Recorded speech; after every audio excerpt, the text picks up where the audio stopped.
Glória a Deus. Cumprimento a todos os irmãos com a paz do Senhor Jesus. Sou o presbítero Renato aqui da Igreja de Formosa.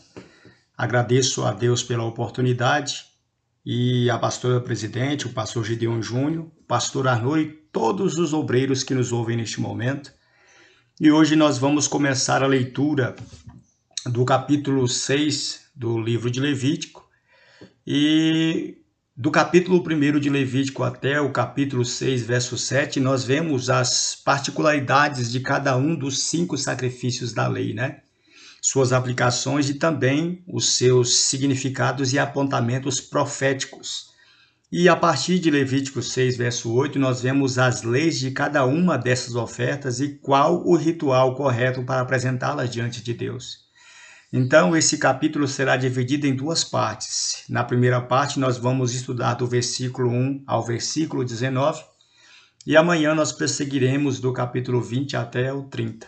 Então, o capítulo 6, do verso 1 ao 7, nos fala da lei da expiação e também da lei da culpa. E o versículo 1 começa dizendo: falou mais o Senhor a Moisés, dizendo... Esta expressão, falou mais o Senhor a Moisés, irmãos, é um termo que serve para lembrarmos de que Moisés estava recebendo ensinamentos divinamente inspirados por Deus e que nada daquilo que ele transmitiu ao povo teria sido fruto da sua imaginação particular, mas que tudo na lei, como no restante das Escrituras, foi escrito como revelação direta de Deus. O versículo 2 e 3 dizem assim: quando uma pessoa pecar e transgredir contra o Senhor e negar ao seu próximo o que lhe deu em guarda, ou o que deixou na sua mão, ou o roubo, ou o que reteve violentamente ao seu próximo, ou que o achou perdido e o negar com falso juramento, ou fizer alguma outra coisa de todas em que o homem costuma pecar. O verso A, irmãos, nos traz um princípio muito importante sobre o amor de Deus pelos mais fragilizados. Aqui vimos que quando alguém peca contra o próximo, fazendo-lhe algum mal ou causando-lhe prejuízos, está pecando primeiramente contra o Senhor e depois contra o seu próximo. Já aquele que faz bem ao seu próximo, faz primeiro a Deus e depois ao seu próximo. O pecado contra o próximo começa com o declínio em nosso relacionamento com Deus, pois quando nós nos tornamos infiéis a Deus, nós somos infiéis aos homens, tanto nos contratos quanto no amor. Nosso relacionamento com Deus determina nosso relacionamento com os homens. Uma pessoa que não ama a Deus, irmãos, dificilmente será fiel ao seu semelhante. E este é o princípio da comunhão vertical e horizontal apresentado nos 10 mandamentos. Por esse princípio, Deus quebra todo o conceito de que é possível viver bem com ele e mal com o seu semelhante. A Bíblia nos ensina em 1 João 4:21 que aquele que ama a Deus, ame também a seu irmão. E uma pessoa que defrauda seu amor não pode ter uma consciência tranquila diante de Deus. Aqui na parte B do verso 2, vimos uma série de pecados cometidos pelo homem contra o seu próximo, e fala-se aqui em pecados como fraude, furto, extorsão, apropriação indébita, retenção dolosa e infidelidade na guarda de objetos. Todos esses pecados aqui descritos, irmãos, têm a ver com a usurpação de propriedades, semoventes ou valores mediante métodos desonestos ou extorsivos. Aqui está explícito que Deus não deixa impune qualquer pessoa que seja infiel para com seu próximo e que age no intuito de fraudá-lo em algo que lhe é devido por direito, e que, ainda que esse minta para livrar do castigo divino, será descoberto pela presciência de Deus e punido segundo os rigores da lei. Enganar, roubar, reter fraudulosamente os bens ou extorquir as pessoas para obter vantagem devida continua sendo pecado, tanto na lei de Deus como um crime na lei dos homens. A maioria das leis que foram criadas pelo homem são reflexos das proibições divinas apresentadas aqui no Levítico, no Pentateuco, nos Evangelhos e na teologia apostólica. Toda a Bíblia é um tratado de direitos humanos invioláveis estabelecidos por Deus, irmãos, que perpassa a noção de tempo e de espaço no mundo até hoje. Estes são chamados de valores ou princípios universais da ética e da moral judaico-cristã que estiveram e estarão sempre constantes no seio da sociedade. Os versos 4 e 5 dizem: Será, pois, que, como pecou e tornou-se culpado, restituirá o que roubou ou o que reteve violentamente, ou o depósito que lhe foi dado em guarda, ou o perdido que o achou, ou tudo aquilo sobre que jurou falsamente, e o restituirá no seu todo, e ainda sobre isso acrescentará o quinto àquele de quem é, o dará no dia de sua expiação. Aqui nesses versículos nos mostram que o homem se mostra desonesto quanto a coisas materiais e que costuma causar danos ao próximo, torna-se culpado perante a lei. Quando os juízes ou sacerdotes, ao julgarem o litígio entre dois homens, decidissem que quem estava errado, eles determinavam a restituição completa do que foi roubado ou usurpado, e sobre isso o usurpador deveria dar o valor de 1/5 a mais do que o objeto ou animal valia, como meio de ressarcir o dano ao prejudicado. Os versículos 6 e 7 dizem assim: e a sua expiação trará ao Senhor um carneiro sem defeito do rebanho, conforme a tua estimação. Para expiação da culpa trará ao sacerdote, e o sacerdote fará expiação por ela diante do Senhor, e será perdoada de qualquer das coisas que fez, tornando-se culpada. Aqui os versos 6 e 7 nos mostram que nenhum pecado na lei seria perdoado sem a sua expiação, da mesma forma que nenhum pecado pode ser perdoado se Deus não o fizer através de Cristo, que é o nosso sacrifício perfeito. Nos tribunais atuais, se o crime for afiançável, a parte culpada paga a multa ou fiança, irmãos, e responde em liberdade pela prática de um crime. Já na lei de Moisés, além de devolver o objeto e pagar o valor de 1/5 ao prejudicado, a pessoa acusada continuava em dívida com Deus e seu pecado deveria ser expiado para que encontrasse o perdão pelo crime cometido contra o Senhor e contra o seu semelhante. E depois de pagar a multa, a parte acusada teria de apresentar um carneiro sem defeito do seu próprio rebanho e levá-lo ao sacerdote para fazer expiação da sua culpa perante o Senhor. Isso nos mostra que ninguém é considerado inocente diante de Deus. Pois mesmo se for inocentado pelos homens e não aceitar o sacrifício de Cristo para o Senhor, tal homem será sempre um transgressor e um réu dos preceitos da lei e dos mandamentos divinos. Esses dois versículos são essencialmente iguais ao trecho de Levítico 5, versos 18 e 19, os quais, por sua vez, têm paralelo com os versículos 15 deste capítulo, embora alguns detalhes passados por altos aqui, né? E eles às vezes eles precisam de complementos dessa ideia, né? Dos versículos 8 e 9, Deus apresenta as diversas leis sobre os sacrifícios de holocaustos e explica o que deveria fazer o homem que quisesse oferecer um animal em sacrifício a Deus. Essa passagem é endereçada aos sacerdotes e discorre como seria a liturgia dos holocaustos. Falou mais o Senhor a Moisés, dá ordem a Arão e a seus filhos, dizendo: esta é a lei do holocausto. O holocausto será queimado sobre o altar toda a noite até pela manhã, e o fogo do altar arderá nele. Irmãos, esses versículos pertencem ao sacrifício do capítulo 1, do verso 1 ao 17, que é o sacrifício de holocaustos. E eles lidam especificamente com o fogo e as cinzas do altar. O sacrifício de holocausto tinha que ser totalmente consumido pelo fogo e por isso deveria passar a noite queimando, para que nada sobrasse dele a não ser as cinzas. E tendo instruído o povo a respeito dos sacrifícios a serem trazidos por eles, Moisés agora passa, por ordem de Deus, a direcionar os sacerdotes a respeito de várias partes dos seus serviços oficiais. Esta é a lei do holocausto cotidiano, como mostram as palavras a seguir, que podem ser mais bem traduzidas. Este holocausto estará na queima do fogo sobre o altar toda a noite até pela manhã, e o fogo do altar estará aceso nele, né? As versões da Vulgata latina, a caldeia, a siríaca e a árabe são para esse propósito.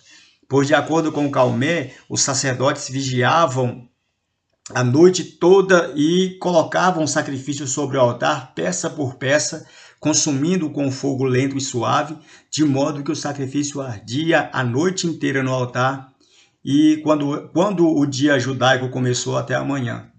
Em seguida sucedeu o sacrifício da manhã, que da mesma maneira faria a consumação gradualmente, né, e continuou queimando até a hora do sacrifício da tarde, a menos que houvesse outros sacrifícios para vir depois, e então era consumido mais rapidamente, a fim de abrir espaço para esses holocaustos extraordinários.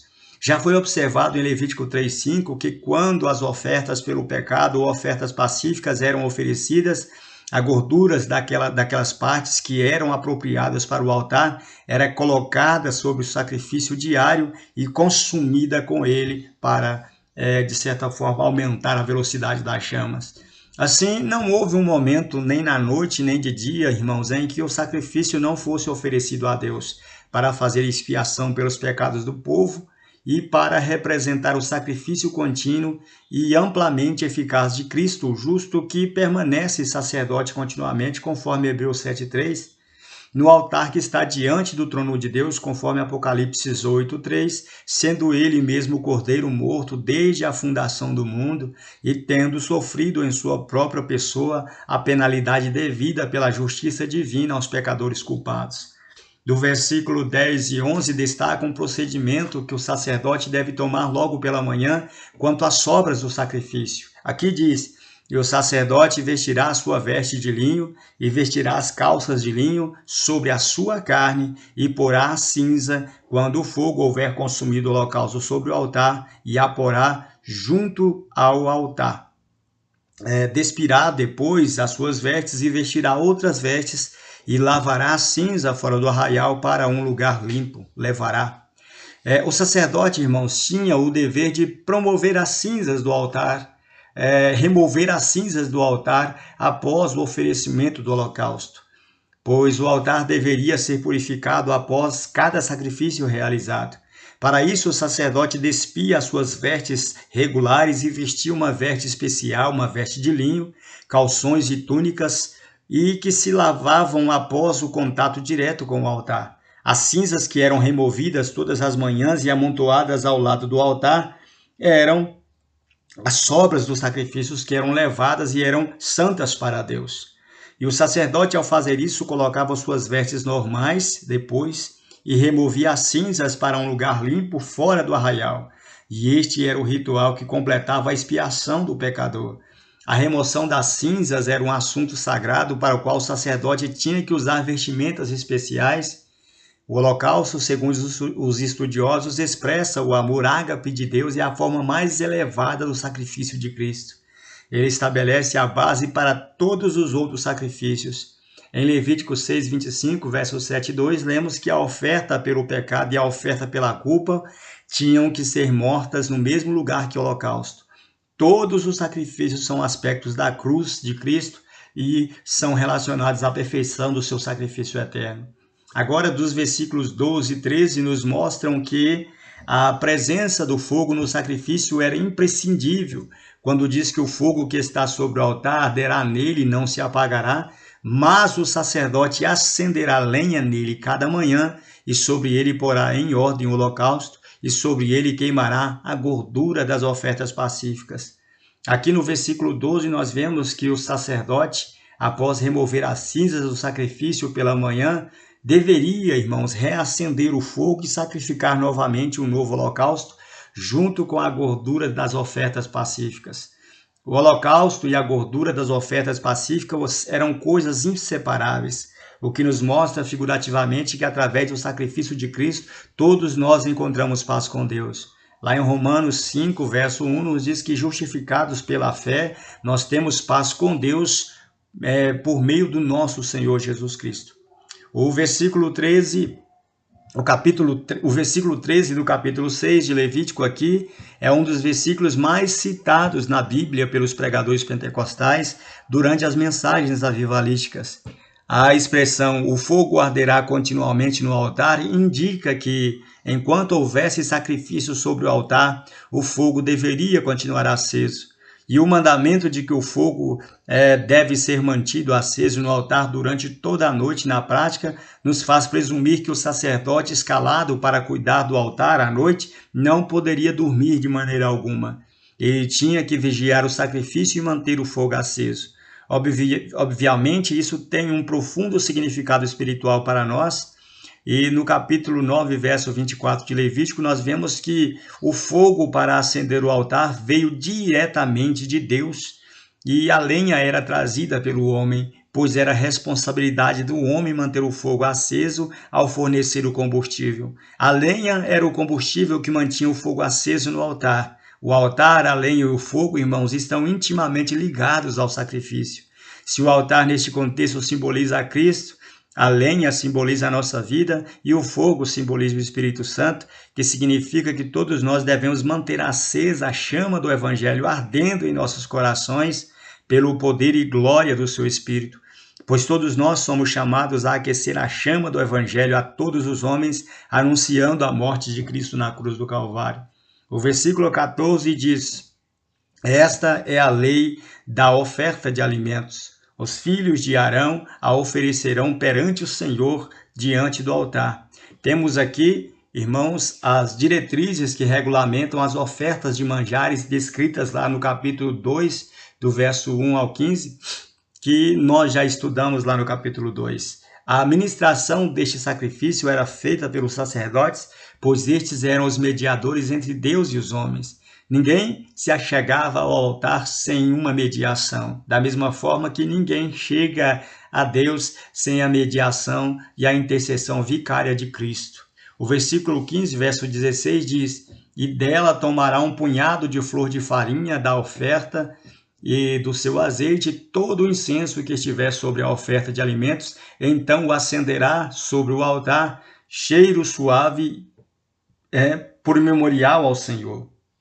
E o restante dela comerão Arão e seus filhos, asmo se comerá no lugar santo, no pátio da tenda da congregação, ou comerão. Irmãos, para a oferta de manjares, um punhado de farinha e parte do óleo com todo o incenso tinha que ser queimado no altar. E o restante da farinha e do azeite devia ser transformado em bolo sem fermento para os sacerdotes que tinham que comê-lo no pátio do tabernáculo. Este sacrifício no qual o homem se dá como criatura, feito do pó da terra ao seu Criador, serve principalmente como alimento para o sacerdote. A pessoa que entrega sua vida ao Senhor apoia a obra do Senhor em apoiar aqueles que servem ao Senhor nas ministrações do altar. Seja através de dízimos, de ofertas ou orações, é imprescindível, irmãos, que os ministros do Senhor sejam assistidos pela congregação para que se possam dedicar com exclusividade à obra de Deus. O versículo 17 e 18 diz: levedado não se cozerá, sua porção é que lhes dei das minhas ofertas queimadas, coisa santíssima é, como expiação do pecado e como expiação da culpa, e todo homem entre os filhos de Arão comerá, estatuto perpétuo será para todas as vossas gerações das ofertas queimadas do Senhor, tudo que as tocar será santo. Irmãos, esta oferta não podia conter fermento, porque era alimento do sacerdote, que nesse contexto representa a Cristo como mediador. Deus considera esta oferta de manjares sem pecado e Cristo é sem pecado. O bolo asmo assado, os bolos asmos assados dessa oferta não têm fermento, porque simbolizam a Cristo em sua vida livre de pecado e de malícia. Para Deus, a porção da oferta de manjares é tão santa quanto as ofertas de expiação pelo pecado e pela culpa, e é chamado de Santíssimo. Por isso, era dedicado a Deus Santíssimo e exibe características de Deus. É por isso que também é contagioso no bom sentido da palavra e influencia tudo aquilo que toca. Esta é uma figura da natureza humana de Jesus, pois na Bíblia todos os que foram tocados por eles, seja por suas palavras, seja pelo contato físico com seu corpo, foram literalmente curados física e espiritualmente de todas as suas moléstias. O versículo 19 diz: falou o Senhor a Moisés. Irmãos, tal expressão é sempre usada no Pentateuco, indicando a determinação de uma nova lei dada por Deus a Moisés.